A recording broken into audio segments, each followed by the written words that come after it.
Welcome to all of you. I will introduce you briefly the content of the standards released by EFRAG in November 22 to the European Commission, and I will focus a little bit more on the content of ESRS 1 general requirements.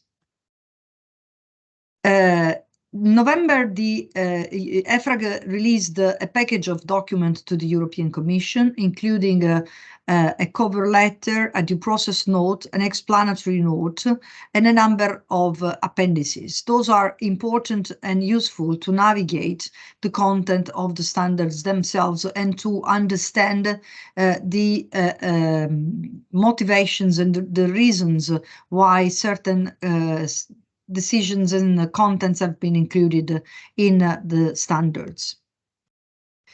An overview of the package of documents released, two cross-cutting standards, one including the requirements applicable irrespective of the topic, ESRS 1, and another with the general disclosures to be applied irrespective of the different topics, so that are valid at a general level covering the undertaking. Then we have 5 environmental standards covering climate change, pollution, water and marine resources, biodiversity and ecosystem, resource use and circular economy. 4 standards covering topical social topics, so on workforce, workers in the value chain, consumers and end users and affected communities, and finally 1 on governance. Let's now move on ESRS 1. This is the standards that presents a number of general requirements that have to be followed when the undertakings reports using ESRS. So it's a sort of conceptual framework on how to prepare the information. And you see here the content of the standard.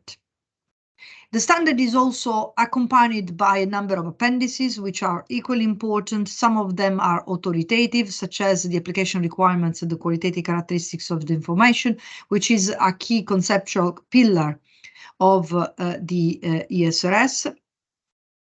But there are also few appendices that are illustrative and non-mandatory in their nature, including a flow chart to determine which information needs to be included in the sustainability statements. Let me now focus on materiality approach, a key component of the overall framework. On the left of this side, you see the information that needs to be reported irrespective of the outcome of the materiality assessment. And this includes ESRS 2, a number of data points that stem from EU regulation and are to be reported irrespective of their materiality, climate, which is assumed to be material for all undertakings, and only for undertakings with more than 250 employees, ESRS S1 all workforce, 9 disclosure requirements are to be reported. On the right side of the slides, you see the approach to the materiality. So the undertaking runs its materiality assessment and assesses which of the topics covered by the ESRS are material for the undertaking, and as such to be covered in the sustainability statements. For the topics that are assessed to be not material, the undertaking only shall include a brief explanation of how it has concluded about the non-materiality.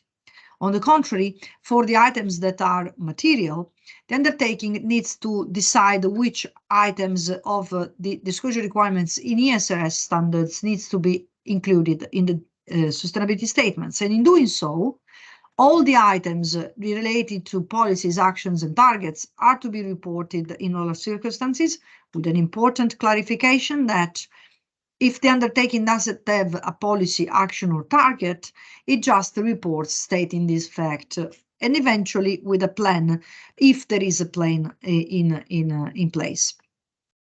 When it comes to metrics for a material topic, the undertaking may omit a data point of metrics, provided that the information is not material for the undertaking. Another key component of the overall approach is the approach to the value chain. important to note that the ESRS are not changing the scope of consolidation. So the scope of consolidation is still the same as for financial reporting. Simply, provided that the materiality assessment confirms that a given impact, risk, or opportunity that arise in interaction with the upstream and downstream components of a value chain are material, then the undertaking needs to cover the disclosure around these impact, risks, and opportunity, including also data from the value chain. When it's not possible to collect information from the value chain counterparties, the undertaking shall estimate the necessary data to be included in the sustainability statements using sector average data or other similar proxies, and disclosing the level of accuracy of the resulting information. Important also to know that there are phased-in provisions. So the full implementation of this provision on the value chain, which again is limited only to material impacts, risks, and opportunities, is phased in. So for the first 3 years, is only required for the information stemming from EU regulation, and for the rest using only in-house information. So with this, I have concluded an overview of the key points in ESRS 1. Thanks a lot for your attention.